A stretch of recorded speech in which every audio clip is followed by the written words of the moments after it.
Schedule changes are coming for the World of Outlaws in 2023. We'll talk about that. Plus, the Flo light models are at 411 tonight, and we've got news from Anthony Macri and Parker Price Miller. Let's go.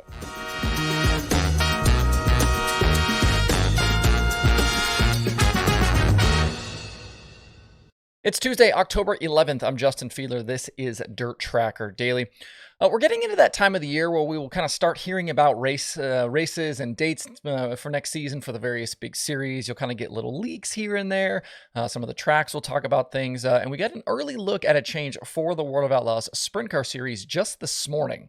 According to KNIA KRLS Radio, which covers Knoxville, Iowa, Knoxville Raceway is adding a 2-day outlaw show in April next year. New track general manager Jason Reed said, quote, "This is kind of hot off the press, but we're adding a 2-day outlaw show the end of April," unquote. So this event would be right after the track opened for the year. Their season opener for this year was on April 23rd. So for 2023, kind of if you look at the calendar, we'd potentially be looking at April 28th and 29th. That's the last Friday and Saturday in April. And I would assume, kind of based on Reed's comments, this is in addition to the June dates for the Outlaws that have been on the schedule for years. Those 2 nights, Friday, Saturday, the Brownells Big Gun Bash is what it's been in past years. And with the Knoxville Nationals, this would make it 3 outlaw events on that calendar for Knoxville. What's interesting, though, is if you look at the 2022 World of Outlaws calendar, this late April weekend that will now be at Knoxville was the Bristol weekend. So does this mean now no World of Outlaws at Bristol?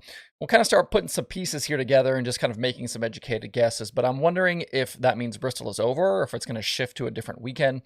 I did a quick Google search this morning, couldn't find anything definitive about the World of Outlaws at Bristol for 2023. And obviously, the speeds at Bristol have created kind of a mixed bag of feelings about those races. So if you're going to replace the sprint car shows, you really can't go wrong with an extra Knoxville weekend. And I also wonder about the future of the XR event at Bristol. We know the NASCAR Cup Series spring race at Bristol will again be on the dirt in 2023. But a quick search this morning on the XR stuff was inconclusive as well. 2023 schedule on the Bristol website shows all 5 NASCAR nights plus NHRA, but no other events, including for the Outlaws or XR. So we could potentially be looking at a little bit of a schedule shakeup for both the Outlaws and XR next season. With as much work as goes into putting the dirt down at Bristol, you'd think the track would want to run something else to not only help justify the expense, but also running races in advance of the NASCAR weekend helps them kind of dial in the track conditions. And obviously maybe now they've got a plan for that based on what they've done the past 2 years, and they're not so worried about those pre-events. But it's certainly something to think about. If the Outlaws are indeed not going to Bristol, that would be the first of a few shakeups we could see for the 2023 slate. There are rumors of other changes coming as well. We probably won't get a good look at the Outlaw schedule, though, for at least another 6 weeks. The kind of traditional schedule release was always at PRI, and in the last 3, 4, 5 years, it seems like that kind of release keeps getting further and further away from PRI earlier and earlier, but I'm guessing probably 6-ish weeks away, we'll have a pretty good idea of what 2023 we're looking at. Looking at some racing this week, it's pretty quiet around the country until we get closer to the weekend, but we do get a 3rd straight week of the FloRacing Night in America late models tonight. Last week, it was Dale McDowell topping Brandon Overton and Chris Madden at the Tri-County Racetrack in North Carolina. And this week, it's a stop at 411 Motor Speedway in Tennessee. The track sits about 25 minutes to the southeast of downtown Knoxville. It's in Seymour, Tennessee. Hosted the Flo Series last year as well. Jimmy Owens led all 50 laps and topped Jonathan Davenport and Nick Hoffman in that one.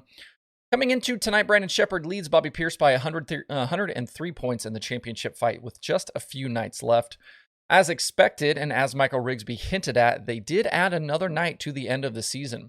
Following tonight's race at 411, they will head to Sonoya Raceway in Georgia for not 1, but 2 nights in November. The Saturday, November 12th show was already on the schedule. That one pays $53,000 to win. But back on Friday, they added November 11th as well. So you're going to basically be Friday, Saturday now at Sonoya. And that Friday show will pay $20,000 to win. So Pierce has 3 more nights now to try and close down on B-Shep for the Big Money Championship. Pierce has the most Flo wins this season with 2, while Kyle Larson, Jonathan Davenport, Sheppard, Dennis Erb Jr., Hudson O'Neal, and Dale McDowell all have 1 each. Tonight's list of drivers in the field, again, pretty good. We've had good fields for this series all year. It's going to include last year's winner, Jimmy Owens, Sheppard, Pierce, Tyler Erb, Ricky Thornton Jr., Brandon Overton, McDowell, Chris Madden, Mike Marlar. And it sounds like we'll get another Kyle Larson, a late model start, obviously, in the Rumley 6. We will not see Jonathan Davenport tonight, though. Looks like those guys are just focusing on the Dirt Track World Championship coming up this weekend. Also on the card tonight are 604 late models and modifieds with hot laps set for 6:30 p.m. Eastern. If you're not headed to the racetrack, you can watch this one live over on FloRacing. On yesterday's show, we talked about Anthony Macri's rise to now becoming a World of Outlaws winner, and this coming weekend, he's going to add to his resume this season even further. The USAC Silver Crown Series is headed to the Springfield Mile for the Bettenhausen 100, and Macri will be in attendance. He'll pilot a second car owned by Chris Dyson in the event and make his series debut. Macri has run with Dyson before. We've seen him in the Dyson Sprint car, Wing Sprint car, and in their midget as well. So there'll be plenty of familiarity this weekend for the two sides. It also won't hurt that co-points leader Cody Swanson drives for the team as well. So a lot of help and knowledge will be around Macri as he's set to make his debut. According to USAC's Richie Murray, we haven't had a driver win their Silver Crown debut since Marvin Carmen, easy for me to say, did it in 1984. Tyler Rohrig was second last season on the pavement at Lucas Oil Raceway in his series debut. And if you go back to 2020, David Gravel started 26th and charged through the field to second in his series debut at the Illinois State Fairgrounds.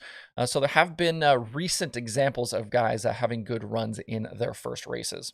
Macri's win total right now sits at 23 on the year in the sprint car. He's at nearly $400,000 in winnings. With just 2 races remaining and Swanson and Logan Seavey tied for the Silver Crown Championship, this weekend's race will be crucial in deciding the title.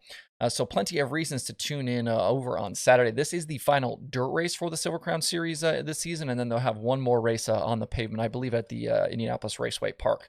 So just 2 more races here left for that series. Before we close out today, I wanted to share some good news from Parker Price Miller. He's obviously had a rough year. The cancer diagnosis and treatment. He's been dealing with a neck injury. But back on Friday, he tweeted that his final scans showed he is currently cancer-free. That is really great to hear. We haven't seen PPM since that, behind the wheel since that crash at the Knoxville Nationals. Left him with injuries to his C7 and T5 vertebrae. In the week since, we've seen names like Corey Eliason, Anthony Macri, Cole Duncan, and Logan Seavey all behind the wheel of the McGee 11. Some of those guys have had quite a bit of success as well. Obviously, we saw Cole Duncan win this last week, and Macri won it in the 11 car as well. Not sure if we'll see him behind the wheel this season. There were rumors maybe World Finals, but he did say that he'll be back stronger in 2023, so that may be the indication that he's not going to run. But good news there from Parker Price Miller. There are 2 items on the streaming schedule today, both over on FloRacing. Obviously, they got the FloRacing Night in America series from 411 Motor Speedway, plus Flow 24/7. If you want to see that full daily streaming schedule with links to watch, you can do that over at dirttracker.com/watch tonight. That's it for the show today. Have a good Tuesday. Please hit that like button and subscribe to the show wherever you tune in. Don't care if that's on YouTube, podcast platforms, whatever works for you works for me. So thanks everybody for tuning in. We'll see you tomorrow for more Dirt Tracker Daily.